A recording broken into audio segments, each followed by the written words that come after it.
Bruna Benites, Bruna Benites rose to prominence in 2012 when she represented her country as captain of the Brazilian national women's soccer team at the London Olympics. 2 anos depois, 2 years later, she won the CONMEBOL Copa América Feminina, and 4 years later, she competed in the 2016 Rio Olympics.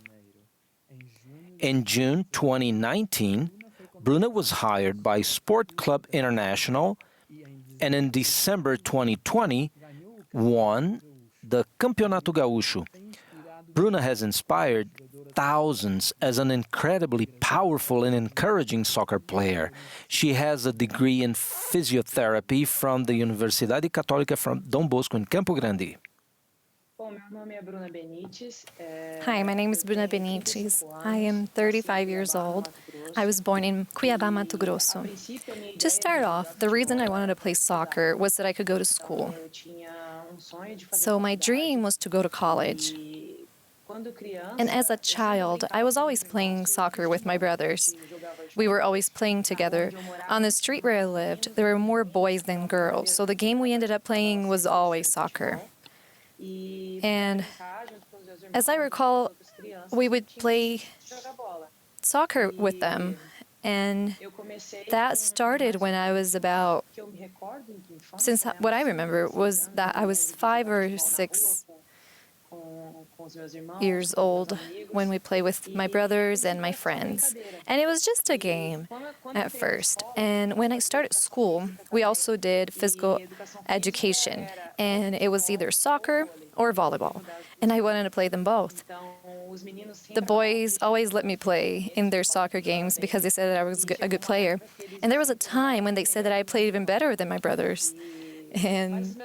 But my brothers were always okay with that. They always accepted that. And at first, I played in the street by my house. And sometime later, when I was about 13 years old, between 12 and 13, I would do catechism in the Catholic Church. And my class was every Saturday. And one Saturday, I was on my way to church. And before I got to church, I saw a lot of girls, all in uniform, getting on the bus. And I became curious because up until then I had never seen any other girls who played soccer. And at that moment, I did not know what they were doing, but I was so curious that I approached them and I asked one of them, what game did this team play? And they told me it was a soccer team. So I went home and I told my mom that I had discovered that there were other girls who played soccer right where we lived and that I wanted to play too. And my mom, at that time, she never questioned my design. She said, well, if you want to play, all right, we'll see what we can do, who we can talk to so that we can play on this team. And that very week, we went. My mom spoke with one of her neighbors, and the neighbor said that she knew the people, and she took me there. And at the time, I was the youngest of all the girls. I was 13 or 14, and the girls were much older. Some were even 18 and even older. And from that point on, I began training with the team. And we did our training right there in the neighborhood where I lived, which was in Imperial Garden in Cuiabá. That's where our training was. And that is where I developed. At first, I wouldn't play. I just trained because I was too young to play. The league did not accept athletes that were under 16. So I had to wait a little to begin truly playing. But that is where I trained, I evolved, and I got better. The girls used to tell me that I had talent and ability and that I carried myself like an athlete.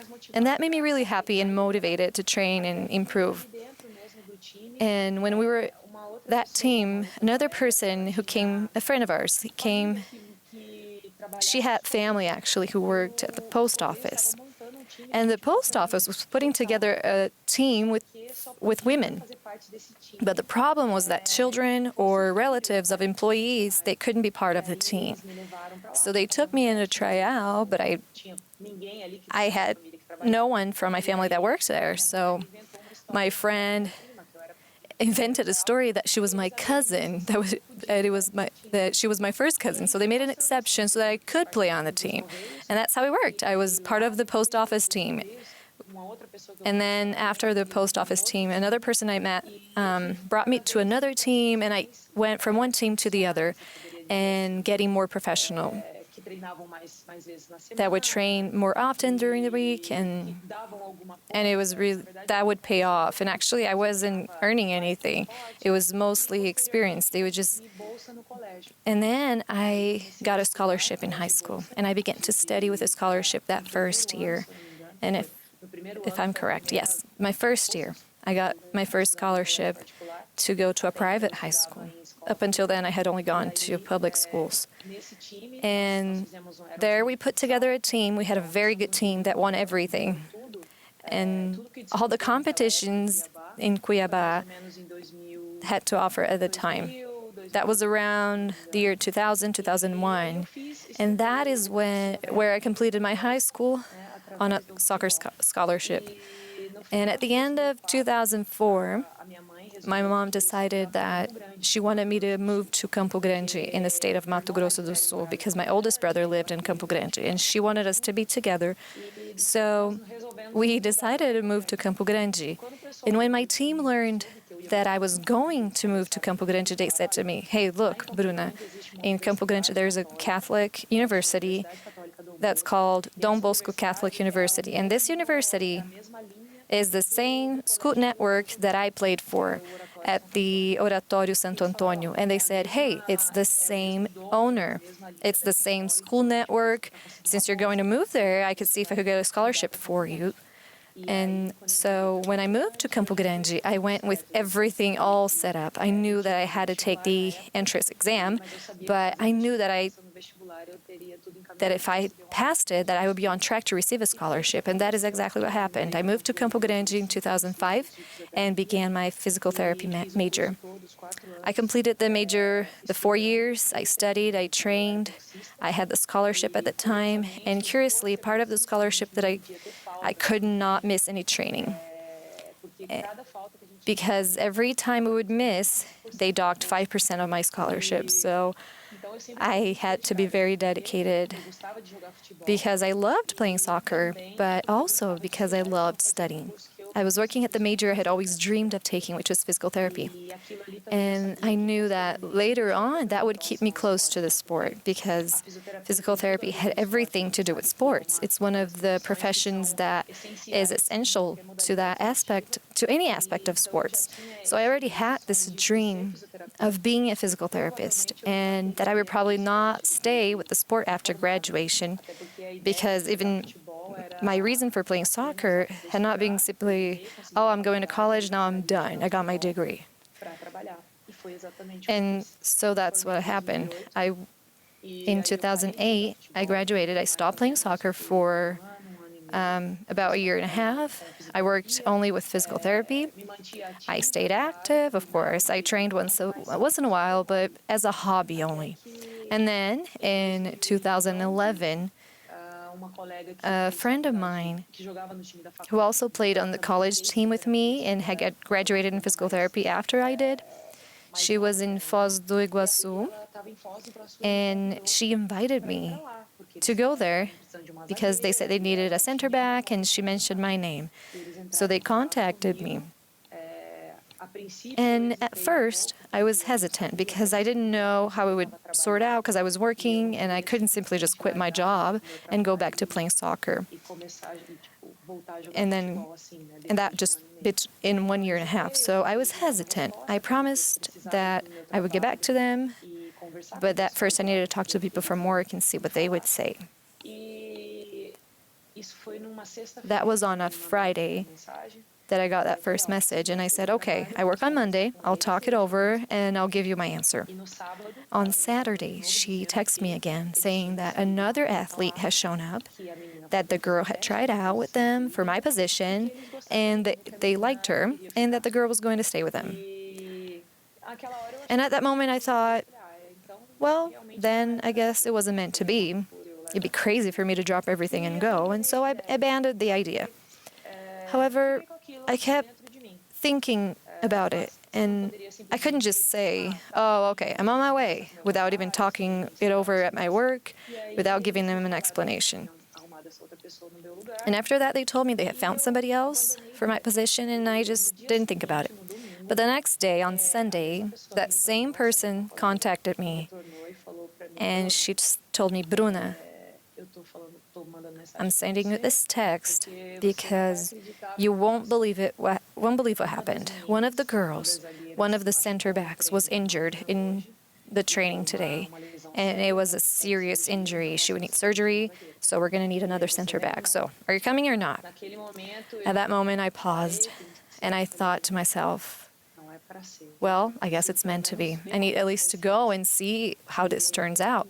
And so I was thinking that this was some sign that I should move on and try it. And at that same time, I told her, okay, let's do this. You can tell your coach that I'm coming. I just need one day. I need to go to work. I need to talk to them, tell them that I'm leaving and that I'm going to play again. But you can tell the coach that I am coming. I accept it. And that is what I did. On that Monday morning, I talked with my boss, and they understood because everyone knew that I was an athlete. So they understood, and they wished me good luck. And on Tuesday, I was in Foz do Iguaçu. My first thought, sitting there when I got there, and I sat on the bed, and I put my bags, and I thought, what am I doing with my life? I quit my job to play soccer.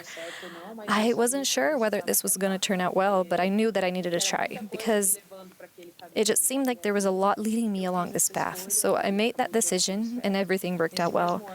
That same year, 2011, we won what was then the national championship. It was the Brazil Cup. And at the time, the coach was of the Brazilian national team happened to be at the game. And as soon as our winning match ended, he came over to me and congratulated me. He said that he liked my playing and that the doors of his team were open to me. But I thanked him for his attention. I shook his hand, but I had very little expectations because I didn't even know what making the Brazilian team was all about. And then on January 2012, I had my first. It was training, and it was Olympic year, and it was my first invitation, and it was an emotional rush, something that was new to me, and I didn't know what to feel. I couldn't believe it, and after all, I was just an athlete who had stopped playing for almost 2 years and then started playing again that year. I was 25 years old. I wasn't so young anymore. And to play on the Brazilian national team for the first time. That first time I was called up, I was at home. I was on break from school. I was sitting at the table when they called me, and they congratulated me, saying that I was being called up, and I hadn't understood because I didn't know how it worked. And they said, go online and look.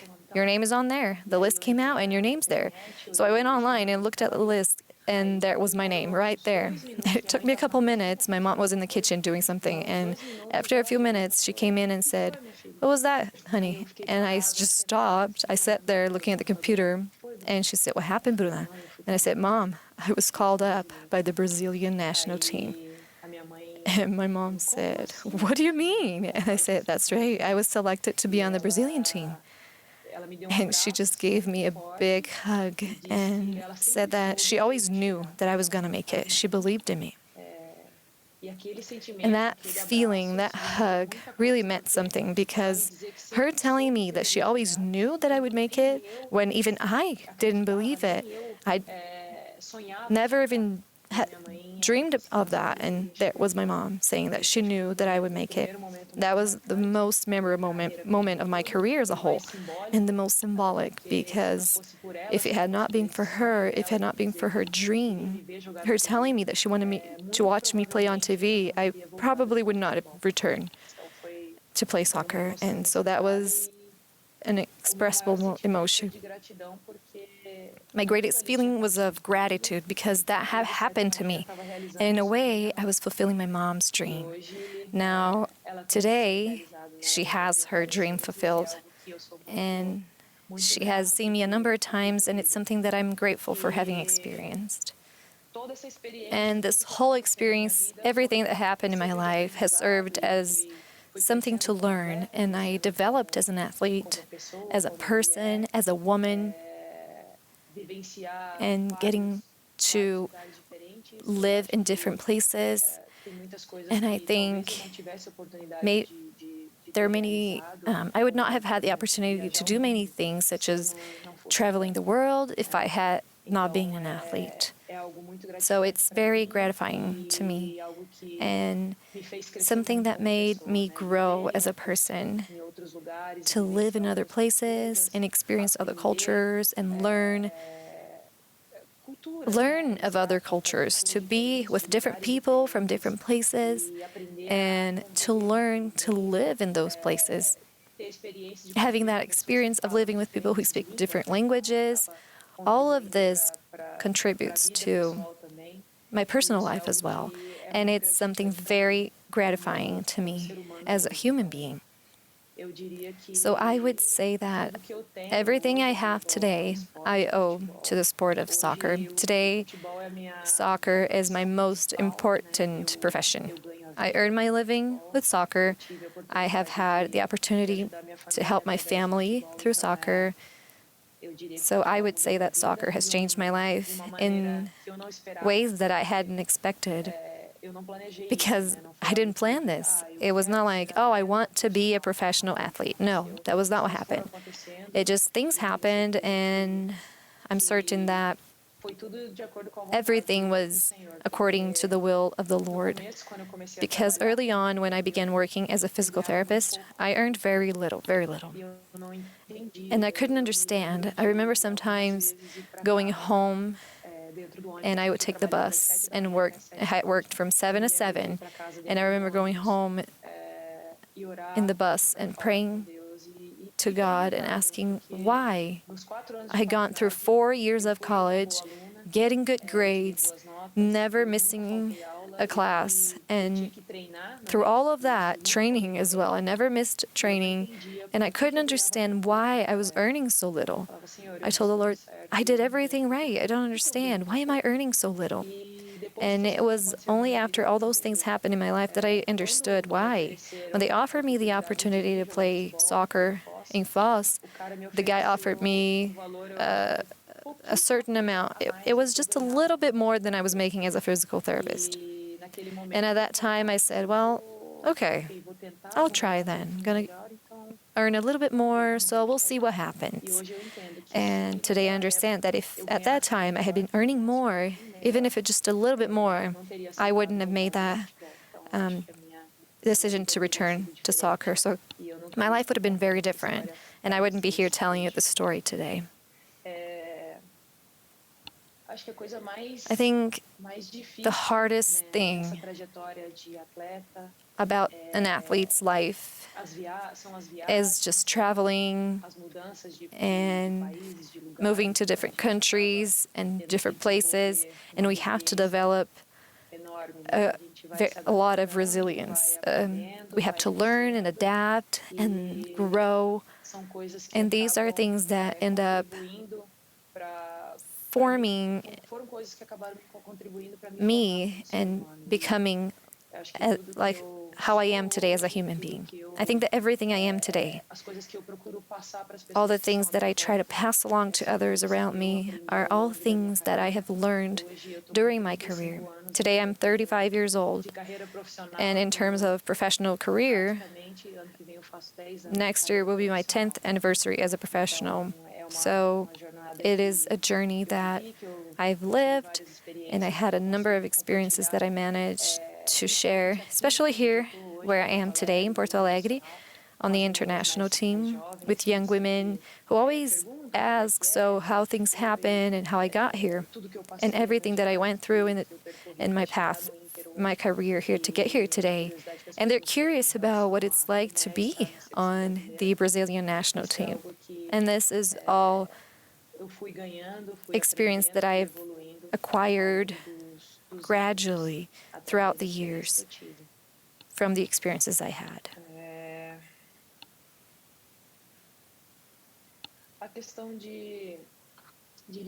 The matter of leadership, not just here, but the clubs that I belong to, had always been involuntary. I ended up being in the role of a leader, of a captain. And of all the teams that I've been, I've been captains, and even Brazilian national team, I was captain for a little while before I got hurt. And I think in leadership is naturally, I believe very strongly in leadership by example. So I try to do my best every day to inspire those around me to do the best they can. Because being a leader is making people believe in you voluntarily and making them help you reach your established objectives. So in a sport, on a team, and soccer is a collective sport, we need each other. So I try to always bring a balance to things. I try to talk to everybody and make sure that everyone's on the same page. In soccer, we often use the phrase being on the same page, because if one player does one thing and another does something different, then the game doesn't flow. So we have to be on the same page. We have to believe in the same thing in order to achieve our objectives. I always try to be an example wherever I am, because sometimes we think that people aren't watching, but there's always someone watching. And sometimes the tiniest thing you may do, something really insignificant, someone's always watching. And I've had some experiences of this, of people sending me a text or a message over social media saying, "Oh, I watched one of your games and I thought it was a beautiful thing you did when some players were arguing and you went over and you separated them," or that somebody became very excited and you just went over and took them away from the confusion and talked to that person and calmed them down. So these are natural things that happen during the game and that we do automatically, but there's always someone watching, someone paying attention. And as an athlete, I always end up being an example to somebody. I frequently receive messages on social media from children saying how much they enjoyed my playing, that they want to be like me when they are older. And today, women's soccer is growing in Brazil, because here soccer is still a male sport, and it's seen as a male sport. So today, it's really cool that when I received any kind of message from girls or children who want to be players, that they can follow my career and use me as a mirror. This is something I value, and I try to do my best so that I can be a good example. Because there's a lot happening in the world today, and I know we all need good examples. And as an athlete, as a member of the church, I feel obligated to be an example to people.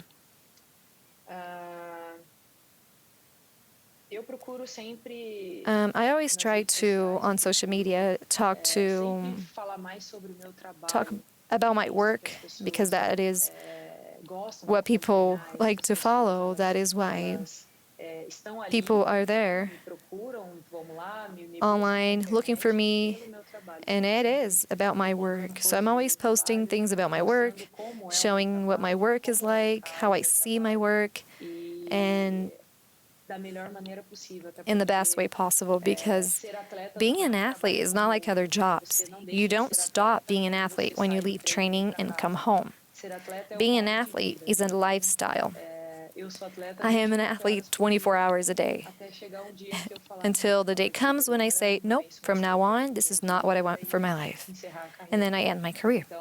So we actually let a lot of things go For example, I just went through the year 2020, which was totally atypical. It was a pandemic, difficult situations, and I went a whole year without seeing my family. I was practically alone the whole year. Even when our activities stopped and I was in quarantine, I did not go home. I didn't go to see my family. I ended up being alone in my apartment because I was afraid, and I want to care for my family, and I have my mom, and I was very worried about her. So I preferred to stay alone and continue my work the best way I could, working from home, and I couldn't stop at any time. As an athlete, you just can't stop. So it was a difficult year, was in which many different things happened. And as an athlete, I don't remember ever not training for 4 months, not going on the field to train. And that only happens when we have a serious injury. But in a normal period, being well, being healthy, this was the first time it ever happened. It was indeed a very difficult period. Difficult not just because of being at home, unable to train, but mentally, it was very worrisome. It was very draining because we didn't know when the situation was going to change or how it was going to roll out. So I had to come up with a way to stay motivated, to stay active, to stay mentally healthy. So when the time came to return to activities, I'd be well. And I think the best way to stay well, to stay relaxed, and to remain positive in these difficult moments is when you can't be with people, because we know that being with people and meeting people and being together, and you can hug your family, these are very important things. And not just me, but I think everybody only realized how important this is the moment when we couldn't do this any longer, the moment when we had to be alone, without people around us, the people we love. And the best way to keep myself motivated during this period was to work the way I could and train, and I trained at home, and just wait and trust the Lord that things were going to get better. I was sure that things would turn out well, that everything would go back to normal. I didn't know when, but I knew that things would be all right. And we're still not back to normal. We're still in a complicated time, but I believe that gradually things will go back to normal and get back to how they were before. And the best way for me to stay positive and stay healthy is sharing what I did with people who like my work, who followed me on social media. I have always tried to post positive messages and post things that might inspire people, because I truly believe that all of this will pass. So I try to let people know that, okay, this will be better, and stay positive and prepare for when things go back to normal. And regarding an experience that I had and that I brought to my life from the sport I think it was when my first moment on the Brazilian national team. My very first game on the Brazilian national team, wearing the national shirt, and that was during the Olympics, which is probably the greatest competition in the world. And I think that every athlete hopes to compete in it and to represent their country during the Olympic Games. And I had the privilege of doing this twice in my life, in 2012 and 2016. And what I remember from that I cherish in my life was playing that first game in the 2012 Olympics. I was lined up to go onto the field. We had gone out before, we had warmed up, there was nobody in the stadium. It was practically empty. And so after we finished our warm-up, we went back to the dressing room, put on our uniforms, and came out to play. And before we go out onto the field, we line up, one team beside the other, and you're just waiting in the tunnel for a little moment until they give you the green light to go into the field. And the experience that I would carry throughout my life, and I remember it as if it was yesterday, was that feeling of standing in that tunnel for that first time, wearing my Brazilian national team shirt and representing my country. And on the other side of the world, and represent an entire nation. So that feeling of patriotism I had never experienced until then. I didn't know what it was. I thought, okay, I'm Brazilian, but I had never felt that feeling before. And that was something that I learned to have after I became a professional athlete and for the first time when I put on the Brazilian national team shirt. So that really made the impression that I carry to this day, that feeling of being so proud of the country where I was born, proud of the country where I live, and of the nation that I represent. And more importantly, I respect and I know the responsibility of what it is to represent Brazil to the rest of the world. And I am very grateful for having been part of this. And next year it will be 10 years that I have lived and cherished these moments. And it's been something that I carry with me and that I like sharing with other people around me, especially younger female athletes. I always try to talk to them and tell them about this feeling and tell them everyone is capable of that. The Brazilian national team is the high point of an athlete career, and we know how hard it is to get there. But I always want to make it clear to young women as athletes that if they keep working hard and doing their best, they can do that just as I did. So this is my story, and I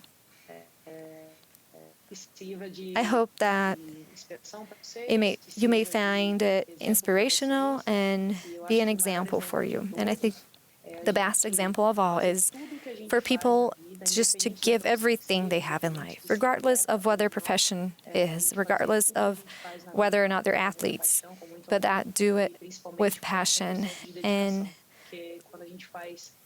really dedicated. Because when we do and we give our best in everything we do with our hearts, we can make all our dreams come true. This is my message.